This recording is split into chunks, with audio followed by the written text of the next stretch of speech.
Cuando las generaciones futuras juzguen a las que vinieron antes respecto a temas sostenibles, tal vez lleguen a la conclusión de que no sabían. Evitemos pasar a la historia como la generación de que sí sabía, pero que no hizo nada. Esto lo dijo Mikhail Gorbachev, un político ruso que fue también Nobel de Paz.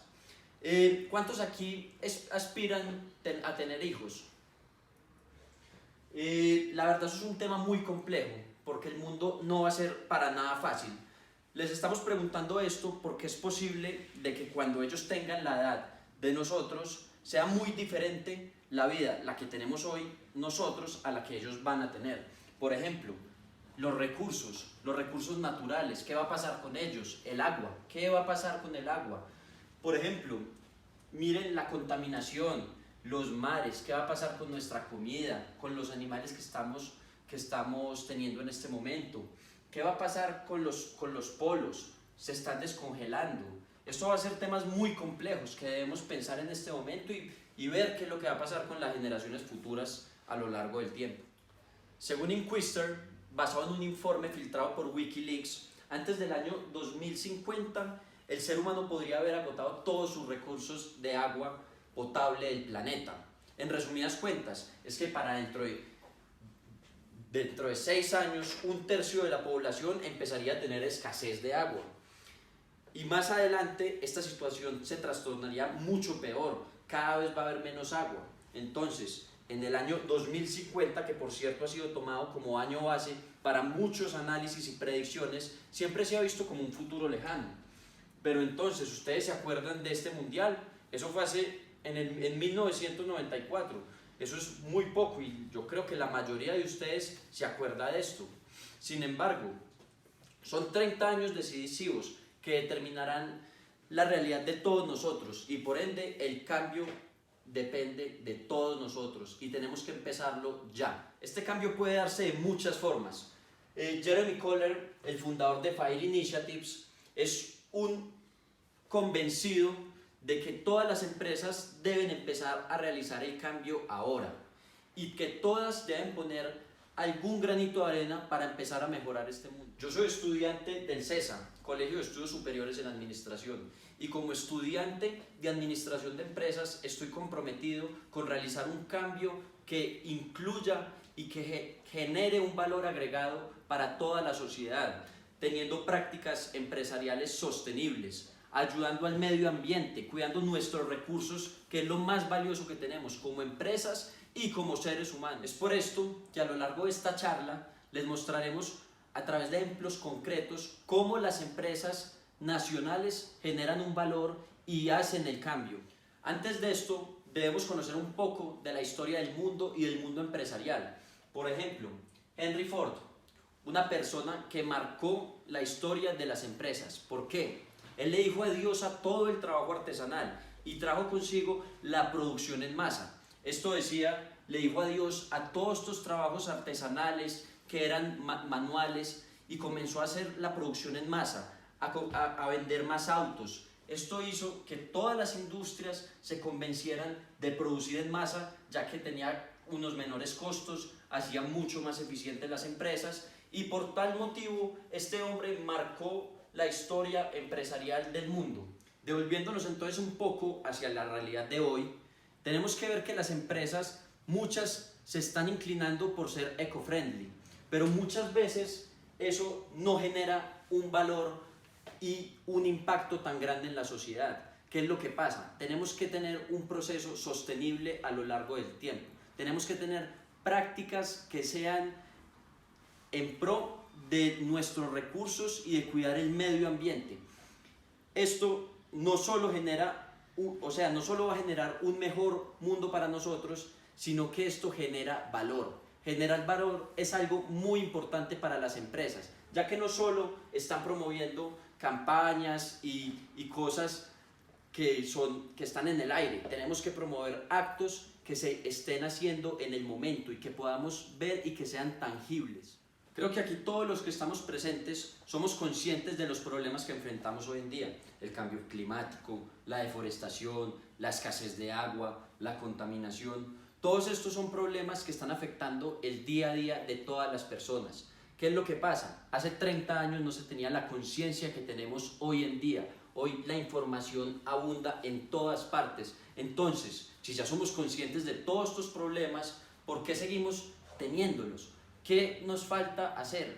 Entonces, a partir de esto, no podemos, por ejemplo, las empresas no pueden dar respuesta a los problemas con donaciones, con ONGs, con problemas de estos. No, lo que tenemos que hacer en este momento es cambiar nuestras prácticas desde el inicio hasta el fin, como lo mencionaba anteriormente. Les ponemos este ejemplo. ¿Qué pasaría si una empresa de la magnitud como Coca-Cola dejaría de producir plásticos? ¿Ustedes se imaginarían el mundo sin botellas plásticas de Coca-Cola? Por ejemplo, empresas como Bimbo, ¿qué es lo que hacen?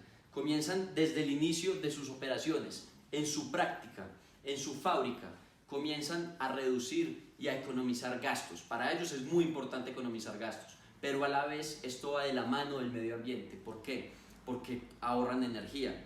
Ellos, por ejemplo, en la planta de Tenjo tienen un sistema en el cual se reduce el agua. Por ejemplo, el agua que cae en el techo de la lluvia, esta se recoge y se usa dentro de la fábrica, dentro de sus procesos productivos. Todo esto es agua lluvia que es muy pura y les ayuda a ellos. También el consumo de energía, todas las plantas, todas sus máquinas son eco-friendly y además tienen un 40% menos del consumo de energía. Con esto, la empresa no solo se ayuda a ella ahorrando costos, sino que también le contribuye al mundo y cuida los recursos naturales.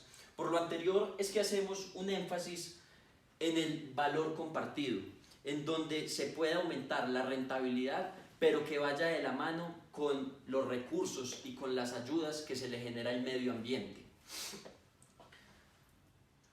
Hoy por hoy, las empresas que generan un valor agregado y un valor compartido más notorio son aquellas que vinculan sus prácticas y sus actividades en actividades sostenibles y modelos como el Share Value. Por ejemplo, Uber es una plataforma que no cuenta con ningún solo carro propio. Airbnb no cuenta con ningún apartamento ni con ninguna casa. Todo es uniendo clientes con proveedores. Entonces, si alguien está buscando un apartamento en alguna ciudad y no encuentra un precio que sea el necesario, entonces puede usar una plataforma como Airbnb que le da diferentes opciones. Lime, una empresa que no tiene ninguna contaminación, no contamina nada del medio ambiente, produce cero emisiones CO2. Entonces, ¿qué es lo que hace esto? Esto genera valor. Esto hace un mundo mucho mejor y mucho más sostenible a lo largo del tiempo. Son actividades que perdurarán y que seguirán siendo y deben ser apoyadas tanto por los gobiernos como por las personas. Bueno, ya entrando en práctica a las empresas que estuvimos visitando, podemos hablar, digamos, de empresas como Equation Coffee.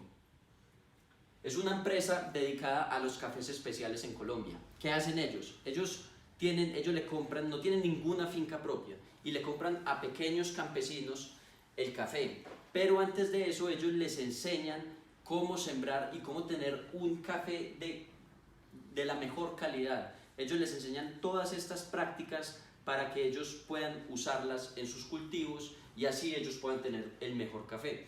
También nos enseñaban, digamos, de unos bosques sostenibles. Por ejemplo, mi papá es cafetero y él toda la vida me decía que en un cultivo de café no podían haber ningún árbol, que tenía que estar limpio, solo los palos de café. Pero, por ejemplo, con ellos y hablando con ellos nos decía que ellos podían, en una misma hectárea de café, podían sembrar diferentes productos. Entonces, tenían café, tenían soya, tenían maíz, tenían muy diversificado todo este bosque, y este bosque es un bosque productivo. Entonces, por ejemplo, si el precio del café se bajaba, entonces ellos podían tener el maíz y de esta forma podían tener unos ingresos extra. Entonces, de esta forma, pues ellos se ayudan y tienen unas prácticas buenas y que le ayudan a todo el medio ambiente. Muchos de los que están aquí presentes saben que los campesinos de nuestro país no son los mejores pagos. Entonces, ¿qué es lo que hacen negocios como Bon? Bon es un negocio de hamburguesas. de un exalumno de nuestra universidad. ¿Qué es lo que hacen ellos para agregarle valor a este mundo? Ellos le compran a los campesinos todos los productos, por ejemplo, la lechuga, el tomate, la cebolla, son productos que se cultivan en la sabana de Bogotá y ellos directamente le compran a este campesino estableciendo un precio que sea bueno tanto para el campesino como para la empresa que es Bono. Entonces ellos ahí acuerdan un precio más alto al que está corriendo en el momento y los campesinos tienen un gana y la empresa tiene también otro gana. De esta forma se ayudan mutuamente y ofrecen un producto fresco y de calidad. También estuvimos en Bucaramanga visitando muchas empresas, entre esas visitamos Huevos Quique, que produce huevos, y La Facenda, que produce carne de cerdo. Entonces, por ejemplo, hablando de temas sostenibles de La Facenda, que son productores de carne de cerdo, ellos tienen unas porcícolas, y dentro de esas porcícolas, la porquinaza, que es el estiércol de los cerdos, ellos los llevan directamente hacia unos pozos. En esos pozos, ¿qué es lo que hacen? Ellos se suben unos gases y con esos gases producen la energía para todos los galpones de la porcícola. Esto genera un valor agregado y genera sostenibilidad en esta empresa. También, digamos, con la porquinaza que sobra, ellos riegan los potreros. Entonces, de esa forma, pues también pueden tener ganadería y una ganadería sostenible, teniendo unos pastos fértiles y buenos y aptos para el consumo humano. De esta forma vemos cómo todas estas empresas generan un valor agregado, no tanto basándose en ONGs, en donaciones, sino en prácticas concretas y prácticas que de verdad les sirven al mundo porque le contribuyen a ahorrar costos a ellos y a la vez a cuidar nuestros recursos naturales. En síntesis, todos nosotros como consumidores tenemos un papel igual o más importante que las empresas, pues tenemos que exigirle a estas empresas que generen una cultura de mercados que impulse las prácticas sostenibles, de exigirle a las empresas que generen un valor compartido y de motivarlas a que cumplan sus necesidades presentes sin comprometer las necesidades de las generaciones futuras. Hacemos un llamado a los consumidores a volverse más selectivos y así a las empresas a ser organizaciones inclusivas que operen sumándole a la sociedad y no restándole, como lo hacen hoy en día.